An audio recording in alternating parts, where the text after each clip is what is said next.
నమస్తే అండి. So thumbnail బట్టి నెక్స్ట్ స్కై గోల్డ్ ఏ స్టాక్‌లో మనకు ఆ విధంగా స్కై గోల్డ్‌లాగా రిటర్న్ వస్తాయి అనేది చూద్దాం. సో ఈ మధ్య నేను ఐడెంటిఫై చేశాను ఆ స్టాక్‌ని. సో స్కై గోల్డ్ తాలూకు చార్ట్ చూడండి రీసెంట్‌గా తను ఆల్ టైమ్ హై నుంచి బీట్ చేసాక సో ఈ లెవెల్ నుంచి ఇప్పుడు ఇప్పుడు కరెంట్ ఉన్న ఆల్ టైమ్ హైకి 100% ప్లస్ రిటర్న్ ఇచ్చింది within two two and half మంత్స్లో. సో ఈ విధంగా మనకి రిటర్న్స్ ఇచ్చే ఛాన్స్ ఒకటి ఉంది. పైగా నేను మొన్న పోర్ట్ఫోలియో రిలేటెడ్ ఒక వీడియో పెట్టాను కదా. సో దాంట్లో క్రైటీరియా చెప్పాను, మనకి profit and sales growth double digit లో ఉండాలి. సో ఆ క్రైటీరియా మీట్ అవుతుంది ఆ స్టాక్ లో. సో ఆ స్టాక్ ఏంటనేది మనం చూద్దాం. సో అదొచ్చేసరికి సేమ్ సెక్టర్ లో శాంతి గోల్డ్. సో ముందు ఈ స్టాక్ పేరు విన్నారో లేదో నాకు తెలియదు. సో వినుంటే మాత్రం కామెంట్ చేయండి. సో స్టాక్ పేరు శాంతి గోల్డ్. ఎర్నింగ్స్ కూడా బాగానే వచ్చాయి. సో ఎర్నింగ్ రిజల్ట్ వచ్చే 2-3 డేస్ ముందు నుంచి నేను ఈ స్టాక్ని అబ్జర్వ్ చేస్తున్నాను. సో ఈ స్టాక్లో మీరు చూస్తే మనకి ఇది ఎన్ఎస్సిలో ప్రైస్ కన్నా పైకి ఉంది, కానీ ఆల్ టైమ్ హైకి దూరంగా ఉంది. సో ఇప్పుడు ఆల్ టైమ్ హై రీచ్ అవ్వడానికి మనకి next target all time high టార్గెటే కదా. సో ఈ లెవెల్ ఈ లెవెల్ టార్గెట్ అనుకున్నా సరే ఇక్కడికి చేరుకోవడానికి ఎంత పర్సెంటేజ్ ఉంటుంది? సో ఇక్కడ నుంచి ఇక్కడికి 10%. సో ఈ స్టాక్ ఇప్పుడు తన ఆల్ టైమ్ హై రీచ్ అవ్వడానికి 10% మనకి రిటర్న్ వస్తుంది. కానీ నా ఉద్దేశం ఏంటంటే 10% కన్నా మనకి చాలా ఎక్కువ రిటర్న్ ఇచ్చే ఛాన్సెస్ ఉన్నాయి. ఎందుకంటే కొంతకాలంగా ఈ ప్రైస్ రేంజ్ దగ్గర 1 ఇయర్గా ఈ ప్రైస్ రేంజ్లో స్టక్ అయి ఉంది. ఎర్నింగ్స్ బాగానే వచ్చాయి. సో ఫండమెంటల్స్ పరంగా చూసేద్దాం స్టాక్ను ఒకసారి. సో శాంతి గోల్డ్ ఇంటర్నేషనల్ ఇది. So market cap micro cap company ఇది. సో ఆర్ఓసి ఆర్ఓఈ అందరూ ఇది చెప్తారు కదా, ఆర్ఓసి ఆర్ఓఈ. సో అది వెల్ అండ్ గుడ్, బాగానే ఉన్నాయి. ఓకే, సో స్టాక్ ఫాస్ట్గా మూవ్ అవ్వాలంటే ఇది ఎంత తక్కువ ఉంటే అంత మంచిది. So number of equity shares 7.6 అంటే తక్కువ ఉంది. అంటే మార్కెట్లో ఫ్రీ ఫ్లోట్ షేర్స్, అంటే ఫ్రీ ఫ్లోట్ కాదు, ఓవరాల్ షేర్స్ చాలా తక్కువ. సో ఫ్యూచర్లో స్ప్లిట్స్ ఇచ్చే ఛాన్సెస్ కూడా హై ఉంది. చూస్తే మీరు ఒకవేళ ఫేస్ వాల్యూ కూడా 10 ఉంది. ఓకే, సో ఇప్పుడు ఇక్కడ చూడండి ఇంట్రిన్సిక్ వాల్యూ. జనరల్గా ఇంట్రిన్సిక్ వాల్యూతో జనాలు ఏమంటే వాల్యుయేషన్స్ ని ఫిగర్ అవుట్ చేస్తారు. సో ఇక్కడ ఇంట్రిన్సిక్ వాల్యూ కన్నా ఎంత తక్కువ ఉండి బుక్ వాల్యూ కన్నా ఎంత దగ్గర ఉంటే స్టాక్ ప్రైస్ అంత అండర్ వాల్యూడ్ అన్నట్టు. సో ఇంట్రిన్సిక్ వాల్యూ 654 ఉంటే కరెంట్ ప్రైస్ 248 ఉంది. అంటే 3 times తక్కువ ఉంది కదా. So book value 78.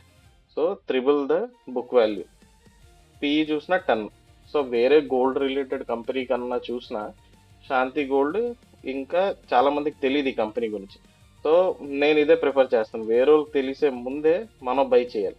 సో ఇక్కడ చూస్తే కన్సిస్టెంట్గా ఇక్కడ పెరుగుతుంది ఈపీఎస్. ఇక్కడ నుంచి ఇక్కడికి డ్రాప్ ఉంది. సో ఇక్కడ చూద్దాం మనకి main quarterly growth.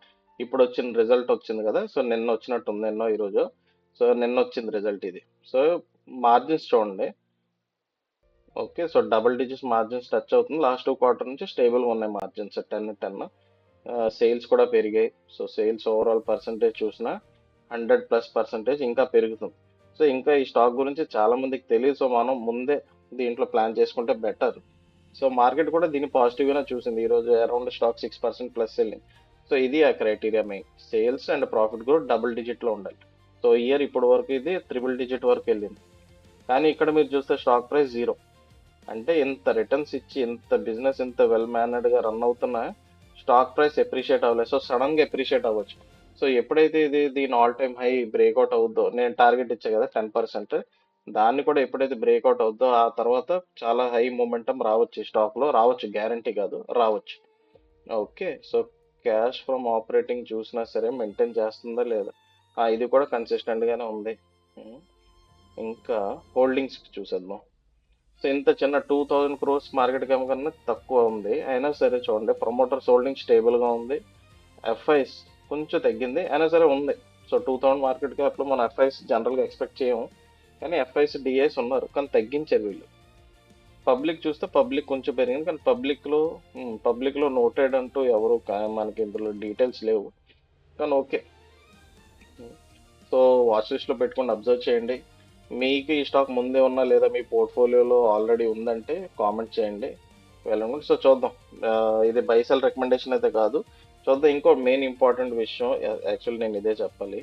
So client చూడండి, ఇది శాంతి గోల్డ్ తాలూకా పీపీటీ. ఇప్పుడు స్కై గోల్డ్లో ఎలాగైతే క్లయింట్స్ ఉంటాయో ఇది సెపరేట్గా వీళ్ళకి బ్రాంచెస్ అవుట్లెట్స్ ఏమి ఉండవు. వీళ్ళు నోటెడ్ అవుట్లెట్స్ ఉంటాయి కదా, వాళ్ళకి మ్యానుఫ్యాక్చర్ చేసి అమ్ముతారనమాట. సో ఇదే ప్లస్ మనకి ఇక్కడ ఏంటి, కళ్యాణ్ జ్యువెలర్స్, భీమా, వీళ్ళందరికీ వీళ్ళు సప్లై చేస్తారు. సో ఫ్యూచర్లో వీళ్ళు ఇంకా ఎక్స్పాండ్ చేసి, ఎందుకంటే వీళ్ళకి మార్జిన్స్ బాగున్నాయి కాబట్టి కొంచెం మార్జిన్స్లో కాంప్రమైజ్ అయినా వీళ్ళ సేల్స్ ఇంకా పెరిగే ఛాన్సెస్ ఉన్నాయి. ఎందుకంటే స్కై గోల్డ్కి అంత మార్జిన్స్ ఉండవు. ఒకవేళ స్కై గోల్డ్ తీస్తే, స్కై గోల్డ్కి నాకు తెలిసి 7 ఆ ఏరియాలో ఉండొచ్చు మార్జిన్స్. స్కై గోల్డ్ తాలూకా మార్జిన్స్ చూడండి, 6, 7, 8. ఇది కన్సిస్టెంట్ గా కొంచెం కొంచెం పెరుగుతుంది. ఇది ఆల్రెడీ 10 రీచ్ అయిపోయింది, లాస్ట్ 2 క్వార్టర్స్ నుంచి 10 ఉంది. అయినా సరే సేల్స్ పెరిగాయి. సో ఇది కూడా కన్సిడర్ చేయొచ్చు. నాకు అందుకే అనిపిస్తుంది త్వరలో శాంతి గోల్డ్ అనేది ఒక నోటెడ్ అవుద్ది నేమ్, చాలా మంది దీన్ని కన్సిడర్ చేయొచ్చు. ఓకే, సో వాచ్ లిస్ట్ లో పెట్టుకొని అబ్జర్వ్ చేయండి. Thank you. By by.